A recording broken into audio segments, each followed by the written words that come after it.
Vamos lá, meu caro.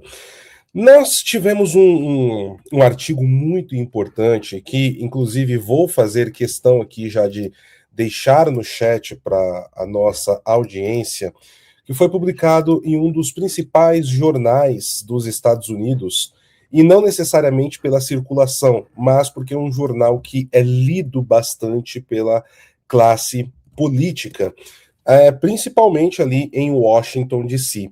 E esse artigo traz um raio-x que talvez para nós brasileiros, em muitos aspectos, pode parecer até um pouco redundante, mas que nos Estados Unidos fez e está fazendo uma diferença grande. E esse artigo ele diz justamente o seguinte: o Brasil reafirma sua perigosa aliança com Irã, Rússia e China. O presidente do Brasil, Luiz Inácio Lula da Silva, é um dos principais defensores de tiranos e terroristas na América Latina. Ele condena veementemente a extração de Nicolás Maduro na Venezuela, chama Israel de genocida e expressa apoio inabalável à invasão de Vladimir Putin contra a Ucrânia. Nos últimos dias, Lula escreveu um forte artigo de opinião no The New York Times contra a política dos Estados Unidos para a América Latina, enquanto hospedava um navio hospital militar da República Popular da China. O Brasil é um amigo próximo do regime terrorista do Irã. Sim, a mesma teocracia que chama os Estados Unidos de o Grande Satã. No ano passado, o Brasil teve um superávit comercial de 2,9 bilhões de dólares com o Teherã. No início desse mês, o presidente Trump anunciou que imporá uma tarifa de 25% a qualquer país que continue fazendo negócios com o brutal regime iraniano. É um anúncio forte, mas o líder de esquerda do Brasil parece não se importar. O presidente Lula está do lado do Hamas. O Ministério das Relações Exteriores do Brasil emitiu uma declaração condenando a aniquilação de Ismail Haniyeh, um dos terroristas mais procurados do mundo e figura de destaque do Hamas. O líder brasileiro foi declarado persona non grata por Israel após comparar seus esforços de autodefesa ao Holocausto de Hitler. Lula tem sido um forte defensor da ditadura venezuelana. Em seu artigo de opinião no New York Times, ele chamou os atentados, como ele classificou, dos Estados Unidos na Venezuela e a captura de Maduro de mais um capítulo lamentável na contínua erosão do direito internacional e da ordem multilateral estabelecida após a Segunda Guerra Mundial. Ele nunca mencionou os quase 10 mil venezuelanos mortos durante uma década do regime Maduro, nem o exílio forçado de mais de 8 milhões de pessoas. Ele só se importa com seus amigos e aliados. E aqui nós temos outros pontos que vão sendo trazidos pelo autor desse artigo, que é alguém muito importante, e que trata-se do senhor Arturo McFields, que é um jornalista exilado, ex-embaixador da Nicarágua na OEA e ex-membro do Corpo de Paz norueguês. Além disso, ele é ex-aluno do Seminário de Segurança e Defesa da Universidade Nacional de Defesa e do curso de liderança de Harvard. E mais que isso, Ivan, nós temos aqui a alegria, de contar com o senhor Arturo McFields no programa de hoje para nos conceder uma entrevista. Buenas noches, muchas gracias. Muchas gracias por estar acá conosco, señor Arturo. Bienvenido. Muchas gracias a los dos por esta oportunidad. Voy a hablar un poco despacio para que toda su audiencia pueda entender. Y si no, voy a hablar un poquito de portunhol. Muito bem, muito bem. Eu vou fazer aqui apenas uma introdução, digamos assim, em cima do que o Paulo Henrique trouxe. Obviamente que entrevistas internacionais pedem tanto a compreensão dos entrevistadores, no meu caso aqui do Paulo Henrique e eu, e também do público, né? A gente não vai estar traduzindo tudo o que o Arturo falar, justamente para que a entrevista possa fluir. Uma palavra ou outra, um termo técnico que ele use que for necessário uma tradução, a gente faz a tradução. Assim a gente consegue fluir com a entrevista e realmente é um grande honor ter você aqui com nós hoje e para nós é uma alegria e me gusta mucho a ideia de falar com você e fazer esta conexão. Bom, acho que podemos, feita essa premissa, né, Paulo? A gente pode dar início aí aos trabalhos, então, com o senhor Arturo. Perfeito. Pessoal, então o Arturo, como o Ivan disse, vai falar aqui em espanhol, mas é muito compreensível, acredito que todos vocês entenderão. Arturo, por favor, gostaria primeiro que você se apresentasse, né, ao nosso público, falasse um pouco sobre a sua carreira, a sua missão diplomática antes do regime Ortega, né, o seu papel como jornalista também. Por favor, fique à vontade. Gracias por la oportunidad. Bueno, yo esencialmente me siento en casa porque estoy con periodistas y mi primer carrera, mi primer amor es el periodismo, el jornalismo. Entonces comencé como periodista, fui voluntario en el Cuerpo de Paz de Noruega por un año y ahí fue donde tuve mi primera experiencia en el mundo de la diplomacia. Luego saqué una maestría en Relaciones Internacionales y posteriormente estuve trabajando como encargado de prensa en la Embajada de Nicaragua en Washington. Luego trabajo como ministro consejero en la misión de Nicaragua en la OEA. Pero cuando me nombran embajador, a los 2 meses y medio, a los 3 meses, estábamos transicionando todavía con lo del COVID. En la primera oportunidad o la segunda que tuve, yo denuncié que en Nicaragua la gente no aguanta más vivir en dictadura y pedí la liberación inmediata de todos los presos políticos. Solamente eso dije, no dije nada más.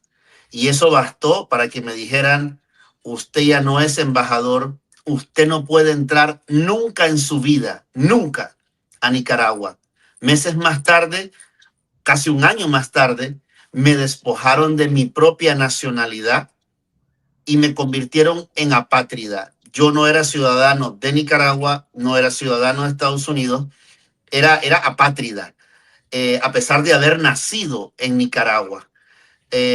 Finalmente, el Reino de España nos dio nacionalidad a un grupo de personas que éramos apátridas y a partir de ahí, pues, comenzar a rehacer nuestra vida de uno u otro modo. Muito bem. Arturo, eu vou fazer então, Ivan, a primeira pergunta. Tá? Sim, por supuesto. Sim. Primeiro, nós tivemos uma conversa anterior, você conversou inclusive com o Ivan na semana passada, e algo que você disse nessa conversa me chamou muito a atenção, que o principal motivo de você ter escrito esse artigo, que eu parabenizo, muito bom, no The Hill, que é um jornal importante, foi para tentar alertar os políticos em Washington de uma narrativa, ou pelo menos de uma versão de que se tem de que o Lula, ele é um democrata, o Lula, ele é uma esquerda moderada, e que dentro da administração Trump, ou pelo menos no entorno dela, existem pessoas que estão levando essa ideia à frente também. Você pode falar um pouco mais sobre isso? Bueno, existen diversos sectores que en primer lugar ven a Lula como un político de izquierda moderado, debido a que ha logrado ganar elecciones sin hacer fraudes masivos, a pesar de las dudas que hubo en la última elección. Hay gente que cree que el hecho de que Lula sea capaz de tener relaciones con diferentes países del mundo, o creen que porque Lula no han visto presos políticos, que es un demócrata consumado porque hay libertad de prensa, según algunas personas. El día de hoy, Lula se reunió con el presidente electo de Chile, el señor Kast. Inmediatamente, intelectuales en Washington dijeron, Es un demócrata porque es de izquierda, pero tiene la madurez de reunirse con de derecha. Inmediatamente yo respondí ese tweet y dije, no es demócrata. La madurez es la madurez de Kast, de Chile, que se reúne con Lula, a pesar de que Lula sea el fundador del infame Foro de Sao Paulo, el grupo de izquierda radical, de sindicalistas, de exguerrilleros y de agitadores profesionales que se encargan de desestabilizar gobiernos democráticos en América Latina e incluso acá en Estados Unidos. Yo mismo participé en un encuentro del Foro de Sao Paulo en Washington, D.C., donde grupos radicales, que a veces los vemos en las protestas aquí en Estados Unidos, estaban celebrando una reunión del Foro de Sao Paulo en Washington, D.C. Algo que mucha gente ignora es que el Foro de Sao Paulo tiene presencia en muchas ciudades, sobre todo en aquellas en que los movimientos intelectuales de izquierda venden esta idea de izquierda democrática. Ivan? Arturo, você pensa que, assim, o Foro de São Paulo tem conexões com partidos políticos de toda a América Latina? É possível pensar que exista uma conexão com o Partido Democrata nos Estados Unidos? Porque eles teriam conexões em toda a América Latina com pelo menos um partido, mas não teriam com algum partido nos Estados Unidos. Eu queria que você trouxesse um pouco dessa influência, penetração, enfim, presença do Foro de São Paulo nos Estados Unidos, por favor. En Estados Unidos, ellos no tienen una alianza abierta con un partido. Más allá de afinidades que puedan haber, no tienen alianza con ningún partido. Quizás con algunos candidatos o personas que sientan simpatía. Bernie Sanders. Bernie Sanders, cuando triunfó la revolución sandinista, él compartió una mesa con fundadores del Frente Sandinista, e incluso en esos días él aparece sin camisa, conversando con sandinistas y tomando cerveza. Entonces, a nivel de ciertas personas existe simpatía, a nivel de personas, pero como partido no. El Foro de Sao Paulo aquí en Washington tiene una relación estrecha con los sindicatos de Washington. Un ejemplo, el Sindicato de Trabajadores Unidos de Washington es amigo del Foro de Sao Paulo, un ejemplo, ¿no? Y así existen muchas organizaciones, ¿no? Porque el Foro de Sao Paulo vende la idea de, están hablando de migración, nosotros estamos interesados en ayudarles, es un tema que nos interesa. Entonces, ellos aprovechan ciertos temas coyunturales, sociales, para ampliar su base de seguidores, ¿ya? Entonces, esa es la idea del Foro de Sao Paulo como tal. Paulo? Muito bem. Arturo, agora, essa ideia, você acredita que possa, esse discurso, principalmente no meio diplomático em Washington hoje, pode estar influenciando a forma com que o Donald Trump tem lidado com o Lula? Ou você acredita que o Trump, ele tem um grande plano e, na verdade, ele não confia no Lula? Qual a sua opinião? Porque no Brasil existe uma fé, eu diria que até um pouco exagerada, de que o Donald Trump ele tem um plano para todas as questões do mundo, e com o Lula também ele tem um grande plano. Qual que é a sua visão sobre essa visão que se tem aqui no meio da direita no Brasil? Bueno, yo creo que el tema en el caso de Lula es una relación pragmática. Recordemos algo, Brasil es la economía más grande de América Latina. Perdón. Brasil es un proveedor de alimentos enorme, principalmente en el mercado estadounidense, carne, café y otros productos que son vitales para la economía. Y actualmente estamos en un año electoral. las elecciones de Midterm. poder legislativo. Entonces, esas elecciones se ganan con la economía. La economía es el tema fundamental. La gente quiere que la economía mejore, que los precios de la carne, del café, no sufran ningún incremento. Entonces, en ese sentido, la relación con Brasil, no con Lula, sino con Brasil, el país, se vuelve vital en gran manera por esa capacidad enorme de Brasil de ser uno de los grandes proveedores de alimentos y de productos de consumo cotidiano. No es poca cosa. El peso que Brasil tiene en materia económica no es poca cosa. Y por eso fue también el hecho de que se revirtieran el tema de las tarifas para Brasil, porque hay una realidad que es la realidad económica. Pero a pesar de esto, afortunadamente, hay personas como Marco Rubio que conocen la realidad. Es una persona que conoce extraordinariamente la realidad latinoamericana y sabe perfectamente que Lula, junto con Fidel Castro, fueron los fundadores del infame Foro de Sao Paulo. Y ese es un tema que tiene un peso enorme, porque el daño que ha hecho la isla de Cuba a Latinoamérica ha sido enorme. Y Lula fue y es un apoyo importante para esa dictadura. Arturo, dentro desse contexto, a próxima semana, talvez o presidente da Colômbia, Gustavo Petro, visite o Trump. Dentro disso, a questão da Venezuela. Eu quero saber de você o que você acha, pensa que vai passar, o que vai acontecer na Venezuela, essa transição. O Marco Rubio vai conseguir fazer uma transição democrática na Venezuela? Você que está em Washington, como está observando isso? E o que você acha que vai passar, que pasa en Venezuela?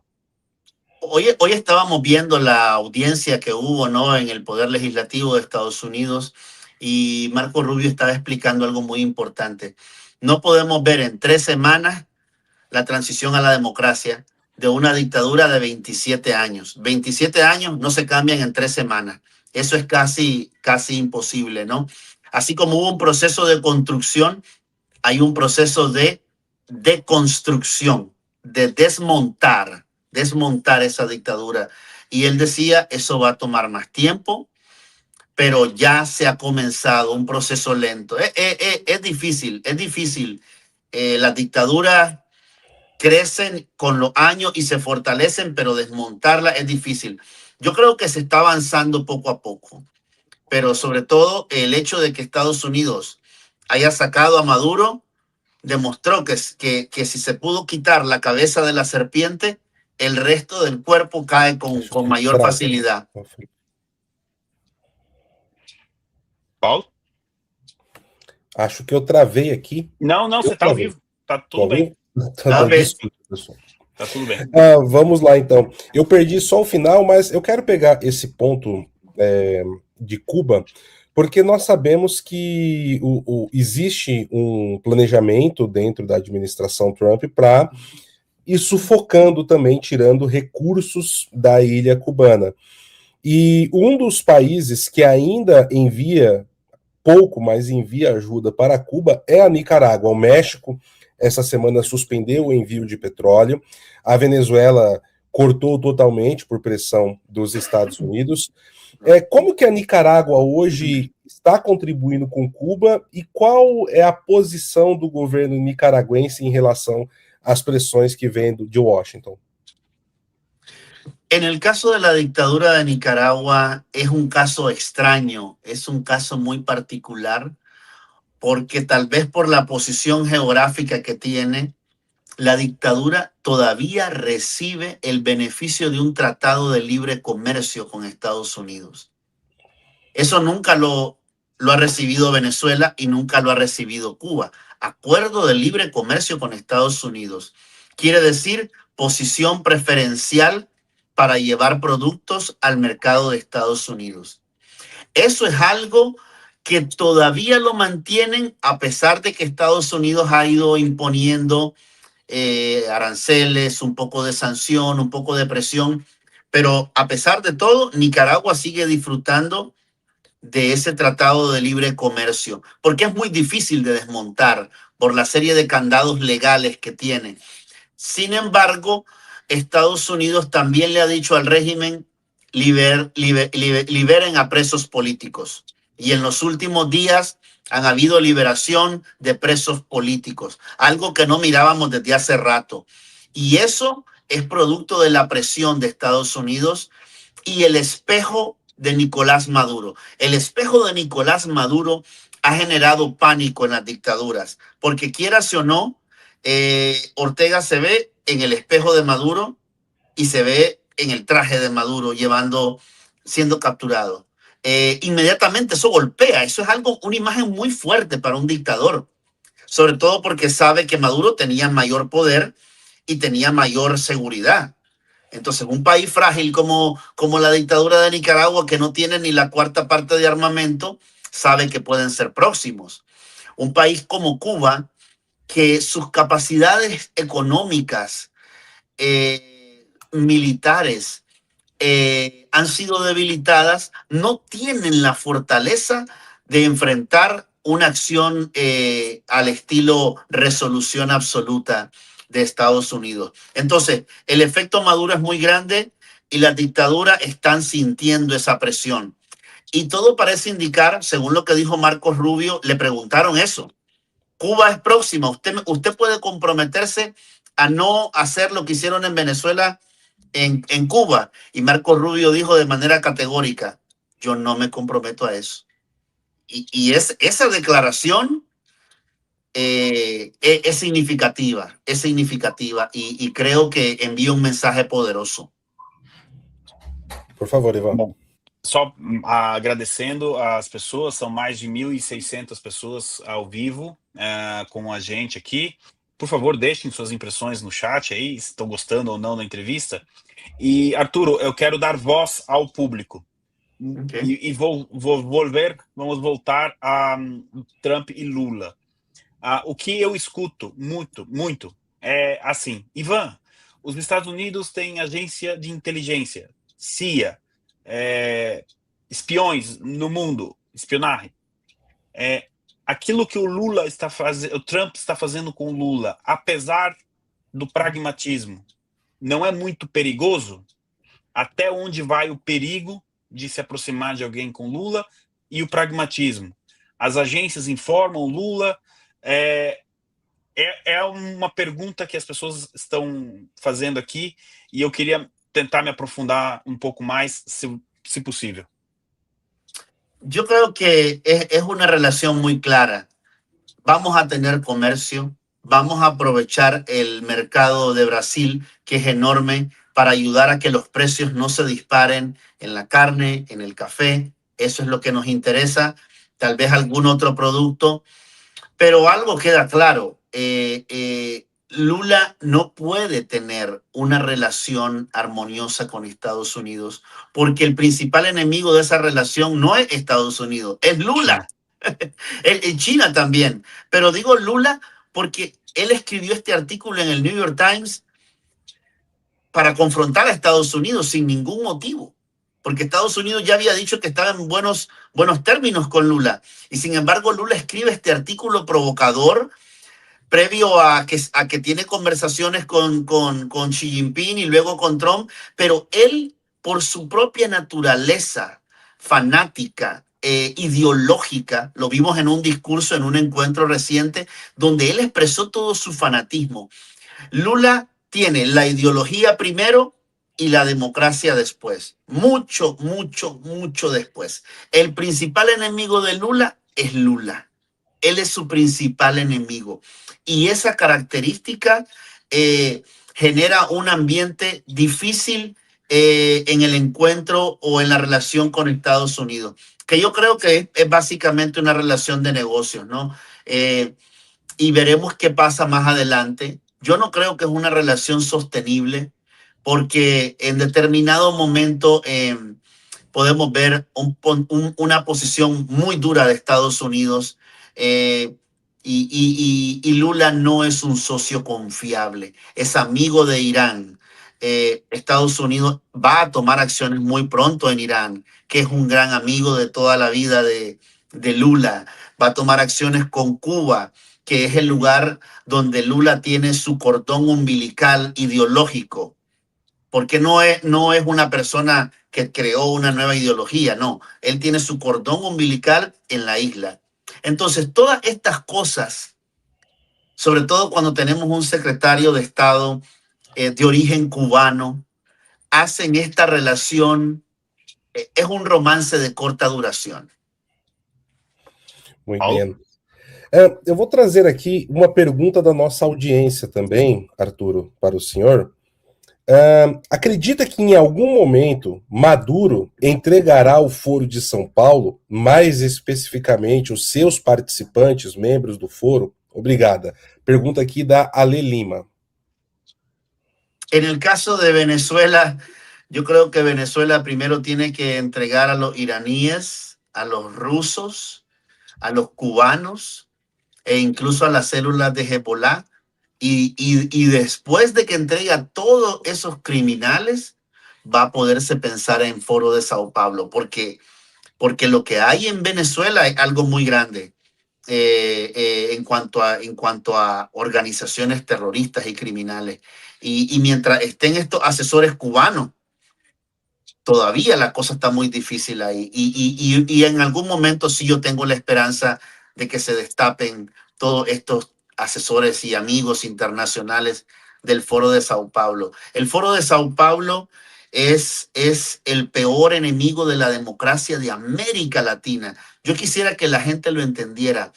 Es una organización cuyo propósito único es desestabilizar gobiernos democráticos de norte a sur, de este a oeste. Es la principal amenaza para la democracia hemisférica.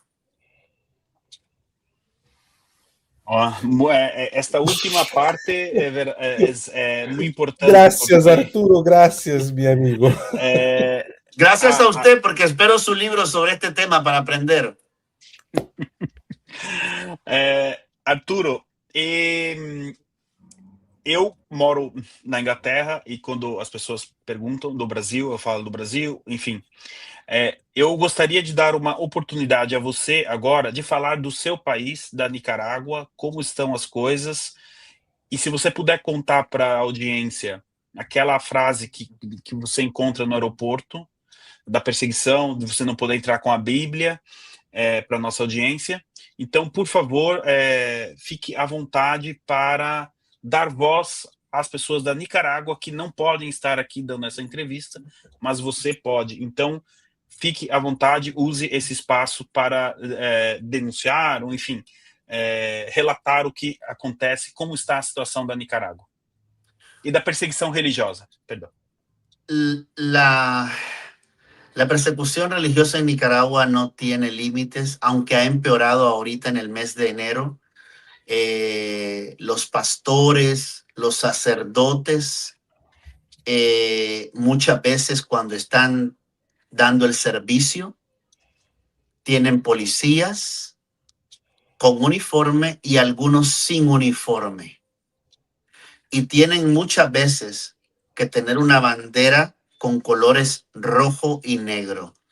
Los colores rojo y negro son los colores de patria o muerte, son los colores de la violencia, los mismos que utilizan la FARC, los mismos que utilizan en Cuba, el color rojo y negro, ¿no? Cuando uno, no yo porque yo ya no puedo llegar a Nicaragua, pero cuando los amigos viajan a Nicaragua, hay un letrero enorme que dice no traer armas de fuego, armas cortopunzantes, no portar drogas, no portar periódicos y después no portar bajo ninguna circunstancia la Biblia. La Biblia está a la par de un arma cortopunzante. Es una locura, pero es la verdad. Y lo triste es que hay autoridades que enforzan esto, o sea, Si usted llega con esto, se le va a quitar y probablemente va a ser motivo de una requisa policial en el momento de su ingreso al país y pagar algún tipo de multa. En Nicaragua no hay procesiones religiosas, estas caminatas grandes de la Iglesia Católica, no hay, están prohibidas desde hace 2, 3 años, solamente que se den dentro de los templos. No pueden salir a la calle. Entonces, hay una situación bien difícil. A veces se hacen esfuerzos para que mejoren, pero las radios católicas han sido confiscadas. Hay algunos espacios todavía, pero Nicaragua no es un país normal, porque la gente no puede expresar su fe con libertad. Las ofrendas que se dan en la iglesia tienen que ser auditadas, monitoreadas y pagar un impuesto al gobierno. No conozco un lugar en el mundo, salvo Corea del Norte, que tenga unos niveles tan irracionales como Nicaragua. Y lamentablemente, como es un país pequeño, que tal vez no tiene muchos recursos petroleros, la gente no habla de esta realidad. Pero lo que pasa en Nicaragua es una locura. Afortunadamente, Estados Unidos está poniendo más presión. Después de lo que pasó con Maduro, Estados Unidos está poniendo más presión sobre Nicaragua y ahorita hay un encargado de negocios de Estados Unidos que no tiene miedo. Y eso está empezando a mover un poco las aguas y esperamos que suceda algo. Arturo, uma última pergunta sobre a Nicarágua também. Daniel Ortega está bastante doente, nós sabemos. Ele criou um cargo chamado co-presidente, que é para sua esposa, Rosário Murillo. Mas há quem diga também que ele já está preparando o filho para assumir o poder na Nicarágua. No Brasil, Lula defende o Daniel Ortega como o maior democrata da América Latina, porque ele perdeu muitas eleições. Existe a possibilidade de o regime sandinista cair nesse momento dentro da Nicarágua, ou o Ortega e a Rosário Murillo encontrarão um meio de passar isso para o filho e o regime se perpetuar? Yo creo que después de la muerte de Ortega, el régimen va a experimentar un terremoto importante.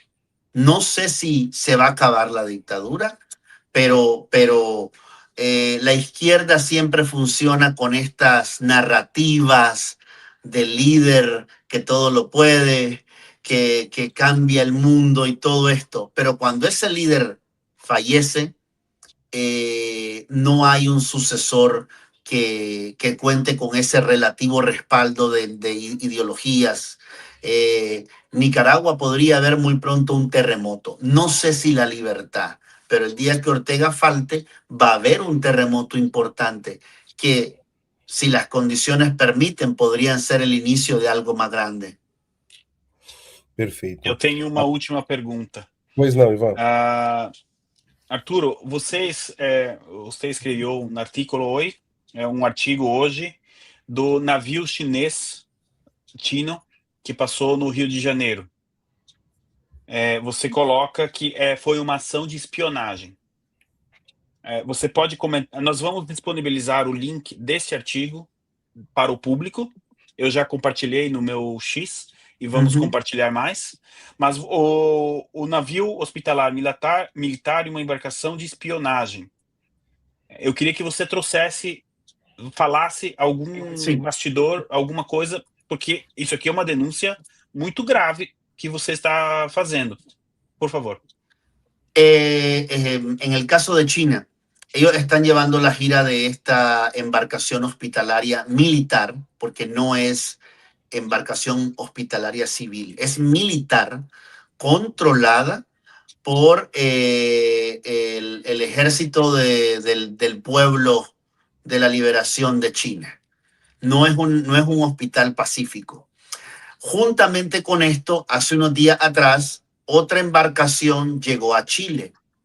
Esta embarcación que llegó a Chile ha sido denunciada por Australia y por otros países como una embarcación de carácter espía. La embarcación que fue a Chile hace unos cuantos días o semanas tal vez. Esta embarcación. Por otro lado, está la otra embarcación hospitalaria cuyo principal problema es que dicen que es una embarcación médica, pero todos los países que visita no participa el Ministerio de Salud, solo participa el Ejército, la Fuerza Naval, autoridades de Cancillería o de Itamaraty, puede ser en el caso de Brasil, pero no participa ninguna autoridad de salud. Y es una embarcación hospitalaria de paz que realiza ejercicios militares de combate o de rescate o de situaciones de riesgo. Pero el factor salud como tal no se ha visto de una manera importante. Hay una organización en Río de Janeiro que intentó hacer una evaluación, CREMEC creo que se llama esta organización de Brasil, de Río, y pidió evaluar este barco, ver el personal médico, ver las condiciones en las que se iban a atender a la gente, y no se lo permitieron. Y nuevamente es ¿por qué? Porque no es una embarcación realmente de salud, sino es una embarcación militar cuya presencia en estos países tiene una agenda militar y no necesariamente de salud. Salud es una fachada, un elemento complementario. Você está muito bem informado do que acontece no Brasil. Meus parabéns, Arturo. Muitas pessoas no Brasil não sabem do CREMERG, que não pôde entrar no navio. Nós estamos colocando o link no chat para que as pessoas possam ler o artigo que ele publicou no The Hill hoje, né? Esse artigo Hoy, gracias, de hoje. gracias. Por alguna razón, ustedes tienen una audiencia muy importante, porque me ayudan a que la gente lea los artículos que tal vez de otro modo solo lo leerían algunas personas, ¿no? Y yo les agradezco por eso. Yo ya había oído de Paulo porque él tiene su publicación, pero ahora yo le pido a Paulo que ponga mi nombre en la publicación siempre ahí. Y siempre, bueno, te agradezco, Paulo, ¿viste? Y también a Iván por esta oportunidad. Me gusta la idea de poder hablar de Brasil porque es emocionante ver lo que pasa, pero a la vez es triste porque el país más grande y hermoso de América Latina tiene un presidente que es pequeño de mente. Es un hombre enfermo de ideología, es un dinosaurio que tiene una mentalidad que ya no cabe en estos tiempos. En las Naciones Unidas vimos cómo incluso Petro, que también tiene ese problema, Petro, el presidente de Chile, Boric y México se alejaron de Lula y dijeron, vamos a condenar lo que pasa en Irán, ¿cómo vamos a quedarnos de brazos cruzados? Y Lula dijo, no, yo me abstengo de condenar la matanza.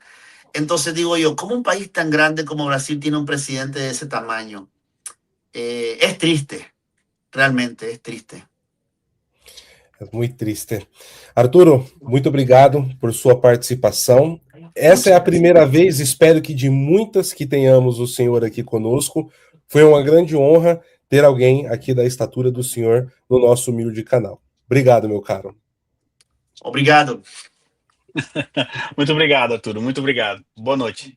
Boa noite. Bom, pessoal, então tivemos aqui essa entrevista espetacular com o senhor Arturo McFields, né? Ele, para quem chegou depois, é um apátrida da Nicarágua, ele foi expulso por Daniel Ortega, jornalista, inclusive também diplomata, né? Foi ali embaixador da Nicarágua na OEA antes do regime de Daniel Ortega retornar ao poder. Ivan, uma entrevista aí reveladora, hein? Olha, Paulo, dias como hoje que eu sinto orgulho daquilo que a gente faz aqui, porque, óbvio, a captura do Maduro, você vai ter 20 mil pessoas ao vivo e tudo mais. Mas ver 2 mil pessoas aqui acompanhando uma entrevista como essa, em certa proporção, é mais importante do que as 20 mil quando você tem a notícia da capturação, né, ali da captura, perdão, do Maduro. E também dar a oportunidade do público que acompanha nosso trabalho ouvir não o Ivan Kleber, o Sr. Sepúlveda ou o Paulo, mas ouvir de um jornalista da Nicarágua, um dissidente do regime, perseguido pelo regime, expor as questões do Foro de São Paulo que nós abordamos semanalmente aqui, principalmente você e o Sr. Sepúlveda na análise da semana.